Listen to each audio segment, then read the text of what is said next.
integrity.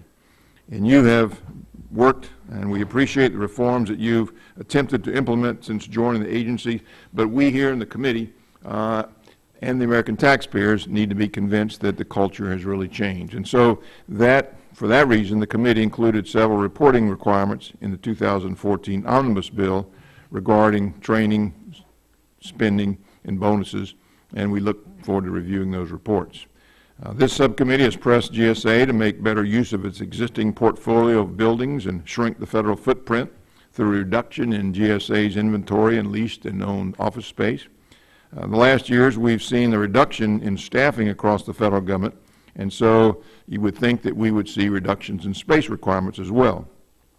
Now, the 2015 request, you talk about zero net budget authority, which would allow GSA to spend up to the level of the rent collections that you take from agencies across the federal government. And we're a little skeptical of that, but we want to talk about that. Maybe you should budget for the highest priority projects and not simply match the budget to the level of rent collecting, because if the federal government is your customer and your job is to be a good steward of tax dollars, if you're collecting more than is needed, then maybe you should charge agencies less. But you've inherited a mess, and I appreciate your efforts to instill a culture of transparency and accountability at GSA and restore the public's trust in the agency. So welcome again, and I appreciate your service. Look forward to your testimony, and I'd like now to recognize the ranking member, Mr. Serrano. Thank you, Mr. Chairman. I'd like also to join you in welcoming the GSA Administrator today to this very, I was going to say warm setting, but actually the room is cold. We'll have to call GSA. The General Services Administration provides a spectrum of services to the federal government. It is our government's landlord, architect, facilities manager, procurer, and supplier. GSA's work is incredibly important, and I hope that today we can discuss how this subcommittee can best equip the agency to fulfill its mission. As the nation's landlord, GSA both owns and leases property. I have always been concerned about excess rental properties. Over a period of years, it is less expensive to own property than to lease it. I look forward to discussing with you about the potential to invest in and pursue federal property ownership as a more uniform policy and how your budget seeks to do that.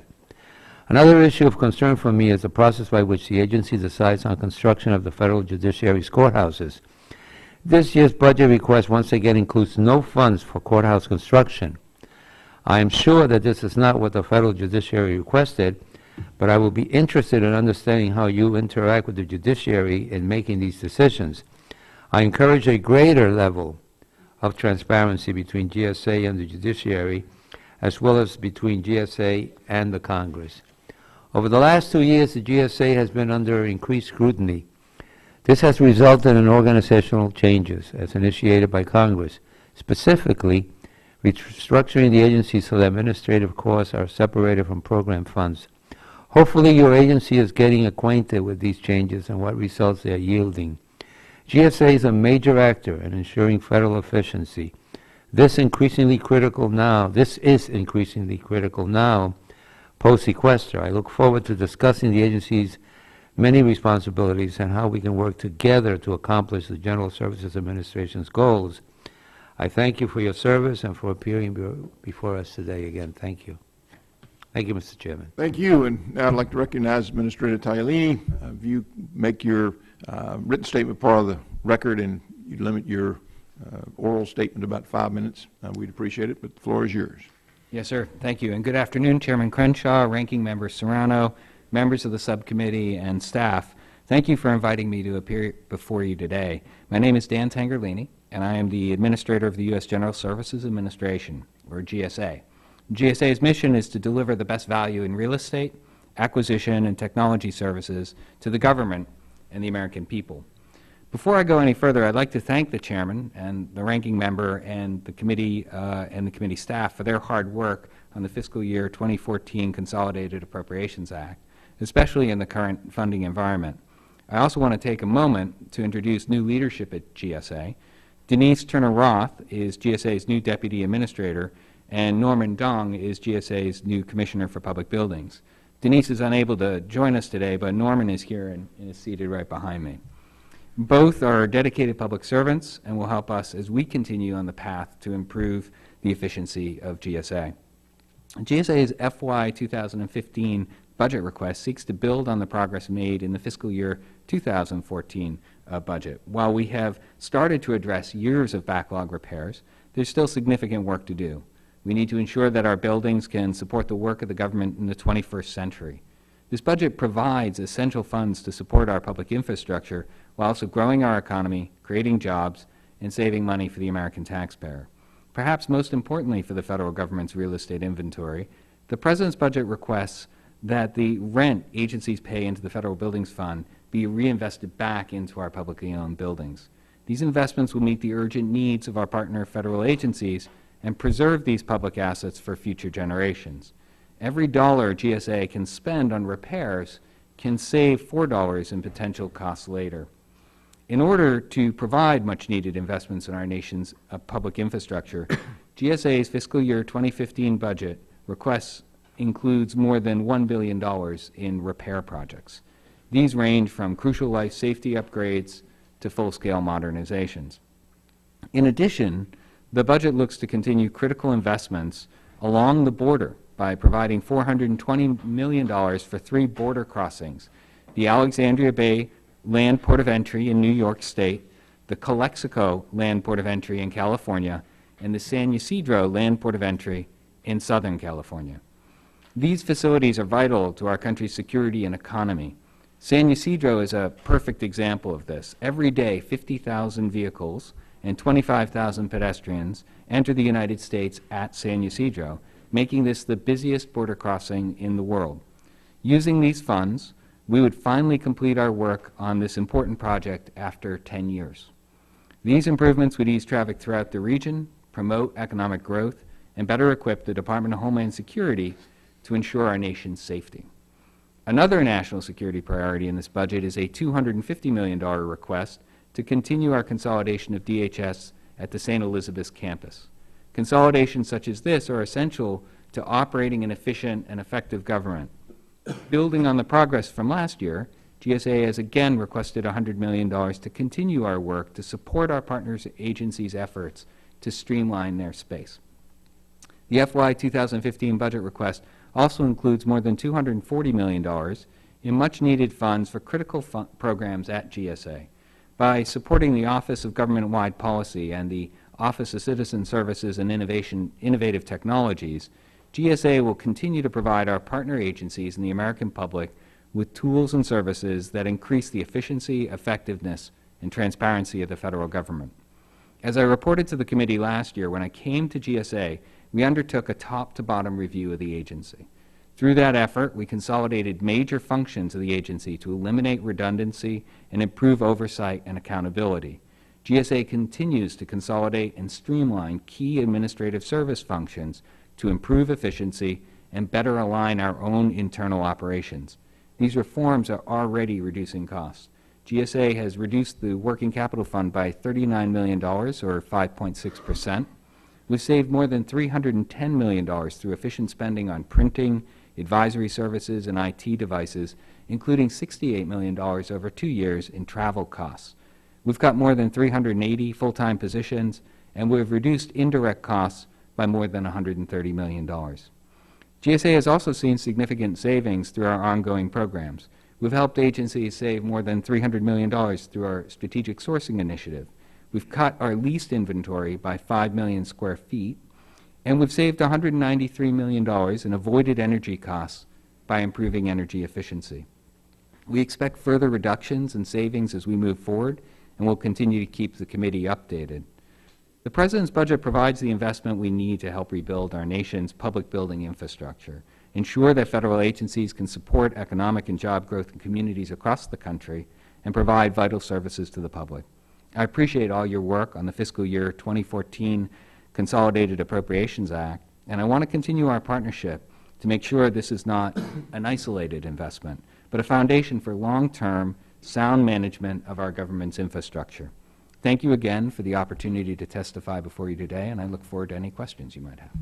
Well, thank you very much. And we'll start the questions now, and we'll try to observe the 5-minute rule. The lights will go on. That'll give everybody a chance to ask a question or two before we have our votes sometime around 3 o'clock. Let me start by saying that I think between fiscal year 2011, 2013, our allocation was reduced, and so we chose to reduce the funding for building projects so we could live within our allocation instead of dramatically reducing staffing for some of the other agencies that we oversee.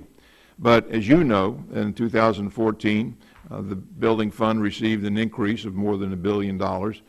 And when you talk about the zero net budget authority, I guess that means you spend all the rent that you collect from the federal agencies. And we understand you have a long list of projects, both construction and repair, that you think are necessary.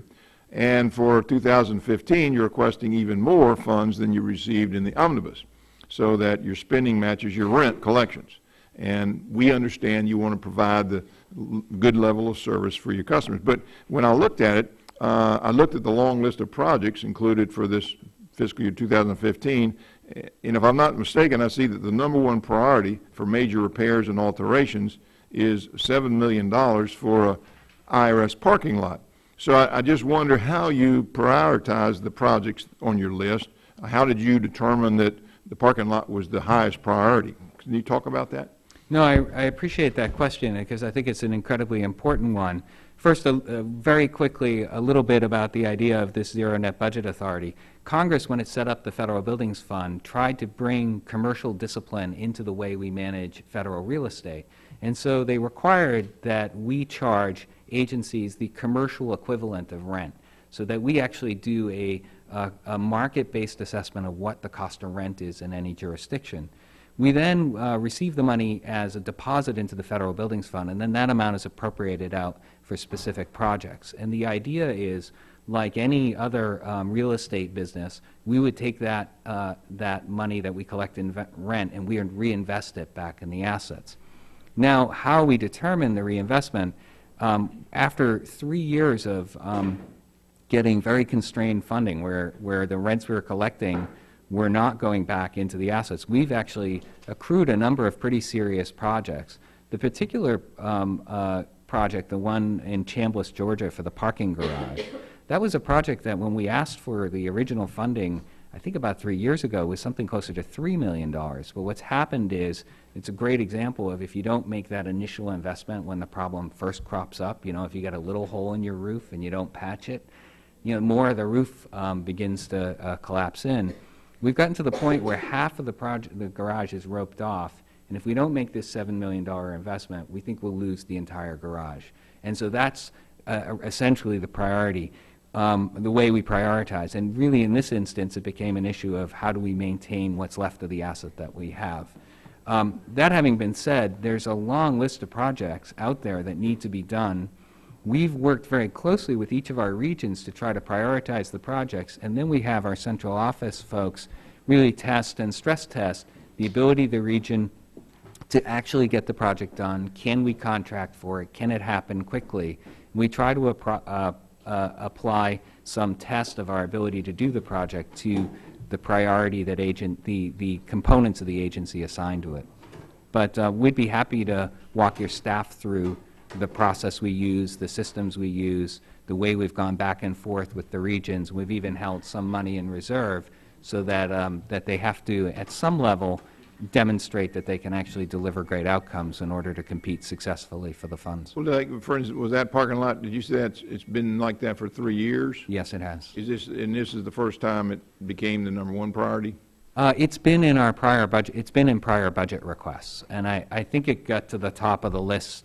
I don't know if it's if it was alphabetical or whatnot. I would say that it's a high priority as well as all the other RNA projects are. Okay. But it's an example of where if we were able to meet the priority as it develops, we could have probably done it cheaper. Well, like another quick one, that there was a $12 million, you want to buy an IRS annex building in Austin, Right. Texas. And you're paying $1 million rent every year. So if you pay $12 million for it today, then that means it'll take you 12 years to recoup your investment. So I just wonder, do you look at the function of the building? You think it's important to own it as opposed to lease it for now? I mean, what goes into that decision to make that a priority? No, that also is an excellent point. I think striking the right balance between leasing and owning is incredibly important. I will tell you that that balance may have gotten skewed over the last several years. Our average length of tenancy in a leased building is about 27 years now, 27 years and growing. So if we were to retain our kind of locational position in that place in Austin, Texas, which in working closely with IRS, we believe that there will be a continued ongoing need for that facility in Austin, Texas, it really makes sense to recognize that even a 12-year payback isn't bad. Some of the projects we have, and really in the relocation and consolidation activity, we have projects that pay back virtually instantaneously in less than 2 years. And so we're constantly looking at what's the right payback, really whether we think there's a continuing need for the agency to stay there, and what is our rent, what's our exposure on what will happen to that rent when we go back if we're going to renew our tenancy there. Gotcha. Thank you. Mr. Serrano. Thank you, Mr. Chairman. Mr. Administrator, since GSA provides so many products and services to so many other agencies, you're in a unique position to talk about the effects of sequestration and the government shutdown. Can you speak to how both affected GSA and how it affected other agencies you work with from your perspective? I appreciate the question, Ranking Member Serrano. It was, for GSA directly, the impact was in many ways indirect because our services are provided to other agencies, and then agencies, depending on who they were, what they did, and what their mission was, had a different impact from things like the shutdown. Although almost uniformly, people have had some impact of the across-the-board cuts associated with sequestration. We've seen two things happen as a result of it. One is that just in general, business volumes and things like the Federal Acquisition Service are reduced. Agencies are scrambling to figure out how they're going to close the gaps. Sometimes the choices aren't made based on outcomes, they're just made on that bottom line number. At the same time, we've seen then agencies really get increasingly creative and emphatic about finding ways to save money. And so suddenly there are a lot of people who want to talk about consolidating space and are there better ways that they can do acquisition. That having been said, we felt the impact in terms of the arguments over the right level of funding most acutely in our federal buildings fund, where for about 3 years we weren't getting full access to the rent that we were collecting from the federal agencies. And so we were collecting that rent, and so agencies are already constrained from resources. We were collecting the rent, but we weren't making the reinvestment back in the facilities. And so that wasn't doing a lot of great stuff for my relationship with those agencies as we were trying to work with them and figure out how we could address their specific facility needs as well as help them manage through the implications of sequestration and then certainly the shutdowns. And in dealing with their facility needs, are you still able to help other agencies find savings in their own budgets, whether that be through travel, leases, or commodities purchased through GSA? That's really what we've decided should be the main focus of our agency. There are a couple of services we provide directly, like facilities. There are some that we provide based on agency choice, like acquisition, technology, and fleet management. And what we think our job is to really be the experts in administrative services and come to agencies and give them ideas about how they can save money, either working with GSA or doing it themselves. And as a result, we've seen agencies increasingly get interested in ways that they can shrink their footprint, that they can reduce their lease costs. We've seen a lot of interest around reducing fleets, a lot of interest in some of the work that we've done around travel and conference management, alternative means of training, and implementing of the latest technology like cloud computing, which can save agencies money. So we're working every day trying to figure out how to get agencies to gain access to some of these best practices that will reduce their costs. Coming back a second to the issue, which you know I'm very much interested in, leasing versus purchasing, all federal purchase buildings are yours, own building, or the Department of the Army, for instance, or other people Yeah, own their own buildings? it's, nothing's easy in this business, right? So we manage about 10% of the federal real property. Now, we manage closer to 70 or 75%. When you say you manage or you own? Well, of the property we manage, it's about 50% leased and 50% owned. I see.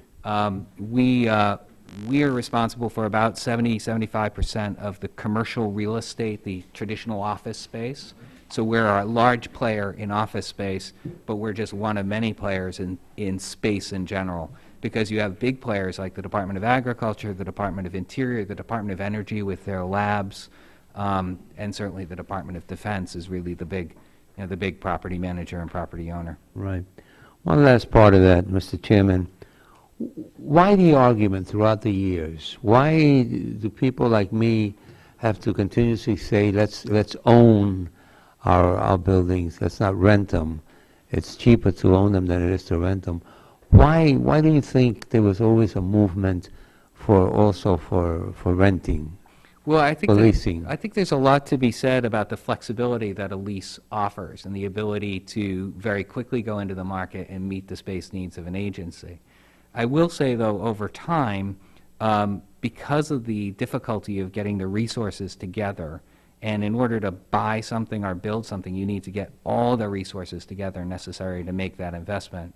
Because of the difficulty of getting all the resources together at the time that you wanted to buy or build it, it's become easier and easier for agencies, frankly, to get into operating leases to meet whatever space need they have. And we have some interesting long-term data that shows that our ownership trends have been holding constant for the last 20 years, but our leasing square footage has been going up. Now, in the last 2-3 years, and I think in a large part because of the work of this committee, and a huge focus on this issue on the part of the administration, we've begun to bend the cost curve, if you will, of leasing, and we've reduced the amount of lease space, you'll see in the FY15 budget, by about 5 million square feet off of a high of about 200 million square feet of lease space about 3 years ago.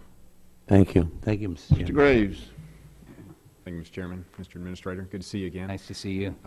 A few questions about the LEAD program and such, and I think we've had this conversation before, Right. just sort of get some updates. I know there's been some changes since we last spoke, but first, can you maybe share with us how much each year on average is spent by federal agencies to adhere to the LEAD standards? Is it, is it a measurable amount at this point that you can put your finger on? I'm going to have to get back to you with specifics about what that is. If it's measurable, we'll figure it out and we can get back to you.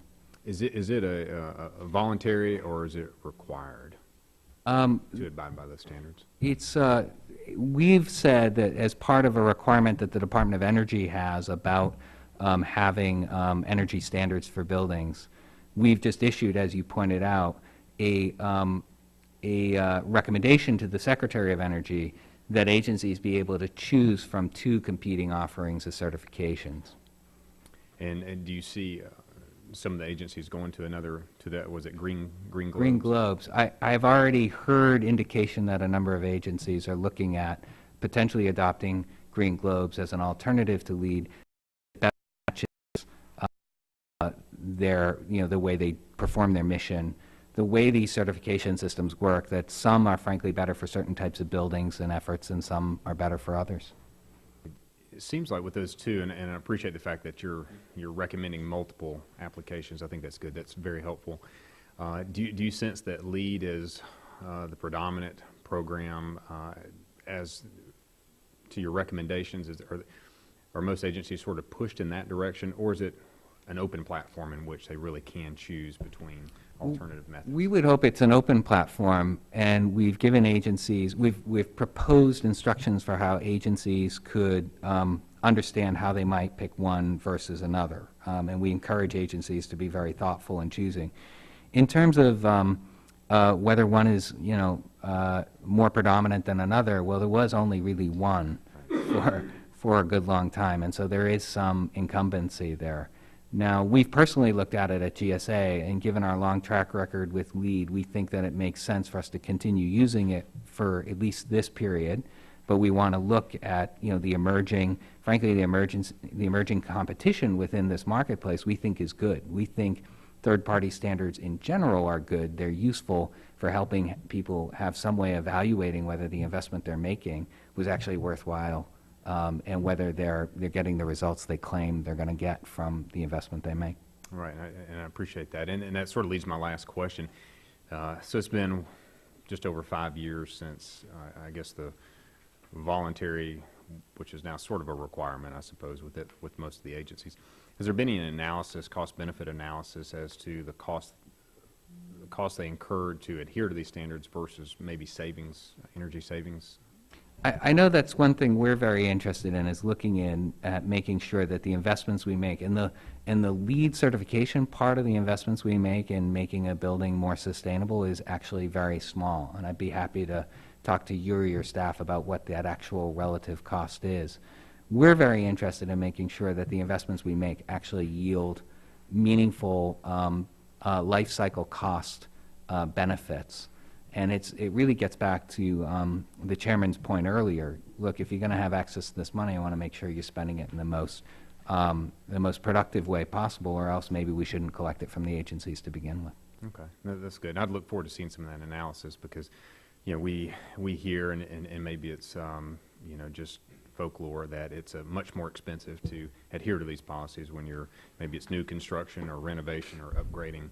And it would be fascinating to see, in the event that it is more, that there is a savings over time that offsets that additional expense. And if I can add one more point to that, and this gets a little bit to the conversation I was having with the ranking member, this issue of life cycle cost is incredibly important for us, looking at how much it's not just the initial expenditure, but what's it going to cost over the period of time that we occupy the asset. Great. Thank you, Administrator. Thank you. Thank you. Mr. Quigley. Thank you, Mr. Chairman. Welcome. Thank you. But there have been national analysis of LEED certification Yes. and other certifications by the private sector that show energy savings, cost savings that you're well aware of, correct? Yes, and in fact, in our evaluation of alternative certification methods, which we were required to do as part of the Department of Energy, it was based on the understanding that there was benefit to these certifications. As I said before, we find third-party certifications to be incredibly useful in actually proving whether we're getting what we're paying for or not. Sure, and we welcome whatever works best. And I note that you talk about the fact that different certifications matter for different type of use for buildings, and we understand that as well. But there's also an evolving world from when LEED certification started. Yes. There are other things about water savings and what comes off the roof and so forth, and flood areas, and that really makes a difference as well. There are also cleaner buildings, healthier buildings, buildings that reduce the environmental footprint in the region as well, correct? That's true, and I think it's actually some of the evolution of those certifications that has caused some of the controversy over the last year or two.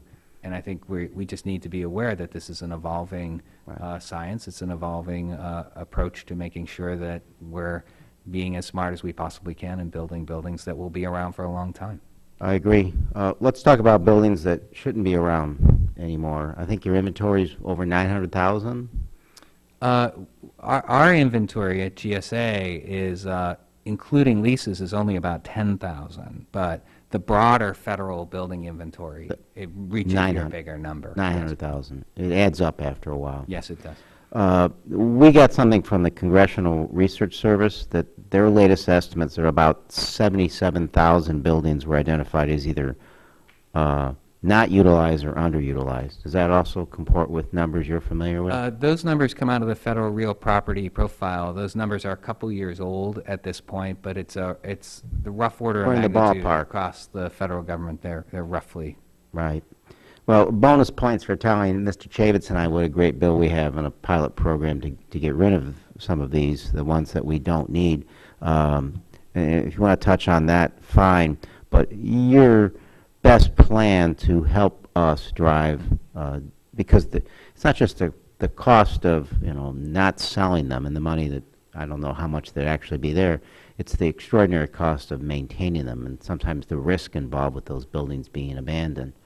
What is your fast-track way to help us get rid of the buildings we don't need anymore? Well, we appreciate, actually, as you pointed out, the fact that, both the House and the Senate have proposed bills to speed disposal of underutilized or vacant property, and the President, once again, in his FY15 budget request, also includes a proposal. So I've said that those are the three ingredients you need to get anything done in Washington: a House proposal, a President's proposal, and a Senate proposal. And hopefully this year will be a year we could actually maybe move something forward.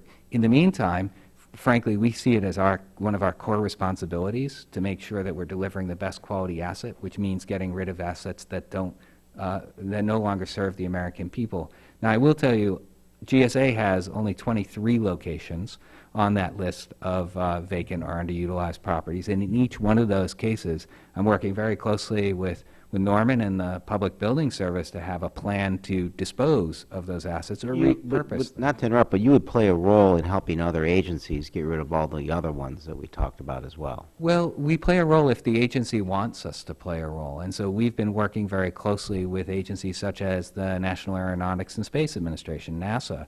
We've helped NASA broker a deal with a private sector operator for Moffett National Airfield, and we're in the final negotiations with a very prominent local business partner who's going to actually operate that field, take it off the rolls of the books of NASA. NASA will no longer have to pay to operate and maintain it, and as an extra benefit to the federal taxpayers, the Hangar 1, the historic iconic Hangar 1, will be reclad by the operator of that What do we airfield. do best on for getting rid of these? Is it saving money for lack of maintenance and so forth, or is it the additional revenue we're going to get in actually selling these? I actually think the real benefit is the long-term benefit to the agency of not having to worry about what it's going to do with that asset, how they're going to maintain it, are they going to fund additional resources.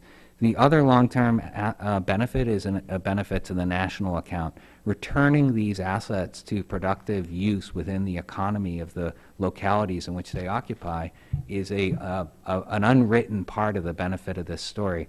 By auctioning the West Heating Plant just over here in Georgetown, we got $19 million towards reduction of the cost of federal government, but more importantly, there's now a private sector developer who's going to turn that building into something, employing hundreds of people in the process and providing tax revenue and benefit to the economy as a result. Thank you, Mr. Chairman. There are 4 votes. There's 8 minutes left. We have 3 folks that have questions, so I think we can finish up, and I'm sure there are questions for the record, but let's go to Mr. Amade. Okay, thank you, Mr. Chairman. And in view of that, I will just abbreviate my comments. Mr. Administrator, I want to sensitize you to an issue that we've seen in other executive branch agencies. I want to revisit the stuff that happened in conferences 4 years ago. What I do want to revisit, or do want to visit with your staff offline, is to check to make sure that as a result of those things, that there's not any internal administrative policies within GSA that say, stay away from these locations, as it's our belief that, and as you said in your statement, your priority is continue to improve efficiency of our own operations so that we utilize resources most effective manner possible. All I am concerned about is to the extent when you folks go to have a meeting, a training, a conference, whatever somewhere, that you are picking the place with the best value for the taxpayer and not being afraid of the fact that perhaps, as for instance Department of Justice has done, says, for God's sake, stay away from New Jersey and Nevada because gambling's legal. I'm sure you're not going to say, we want to stay away from Washington State or Colorado because some of their recreational smoking activities might be dangerous, or God forbid, a state with a coastline because you might drown. But so you get the gist. We'll go ahead and visit with you offline just to make sure that there aren't any, because I know there are no statutes or regulations on the books requiring that. Make sure there are not any administrative policies doing that, and I yield back. Thanks, Mr. Chair. Thank you. Thank you. Mr. Yoder. Thank you, Mr. Chairman. Thanks for coming back to our hearing again this year, Sure. Mr. Administrator. Last year when we were here, we had a conversation about the same topic that Mr. Quigley just raised, which is a very important one, which is all of the property the federal government owns. And how we can dispose of portions of it that are unneeded, unused, and are not benefiting taxpayers. One critical component to that is being able to know where all of the property is. I thought you might update us on what the GSA has done since our hearing last year. My question was then, and it still is now, does the GSA have an ability to pinpoint every piece of property owned by the GSA? And does the federal government have the ability to pinpoint every piece of property, real property owned by the federal government? Can we geolocate that property? Can we point to it on a map very easily? And can we search in a way in which I could tell my constituents how many golf courses the federal government owns? Can we answer that? Can we answer how many parking garages the federal government owns, how many hotels the federal government owns, how many grocery stores? How do we make that information? What's changed over the last year? I know we had this dialogue, you were working on it. Where are we now, and how can we get to a point that we need to be? No, I really appreciate your asking the question, because I took your last set of questions last year really as a challenge to the organization and our staff to make substantial progress. And I can tell you for GSA, we actually do have a website where you can go and it shows a map of the United States, and you can click on any state and you get the congressional districts, and it'll tell you every property. It'll tell you the specifics of the property, whether it's leased, whether it's owned, what the terms of the lease are, and we're working to actually make that much more graphically interactive and simple for people to use. We want to use the progress we've made at GSA, because those are the assets we control, and frankly, we think we're the best at this, are among the best in the federal government. We'd like to take the progress we've made at GSA and then export that across the federal government to other agency landowners. In the meantime, we're working very closely with OMB, and there's been great leadership there with the Director Burwell and Deputy Director Cobert to get the Federal Real Property Council to really push up the quality of the data it's putting into the Federal Real Property Profile, so that we can be much better about answering what is the status and the nature and the quality of assets. I think we're not quite there yet where there's one, I can tell you we're not quite there yet, where there's one website where people can click and ask those questions. But we have taken a substantial step in that direction over the last year, particularly starting at GSA, and we want to export that progress to other agencies. Well, I was looking at your website earlier. It does seem like you have made some significant progress in that. We're going to kind of work through it, see where we can even make it more user-friendly, because the idea is to let the public and everyone in this country know what they own and be able to find it, and that will hopefully have all of us looking to root out waste and find efficiencies. And hopefully what you're doing here is a model that we can push to other parts of the federal government. We agree, and we'd love your ideas and suggestions. Right. Thanks for your work. Appreciate it. Thank you, Mr. Chairman.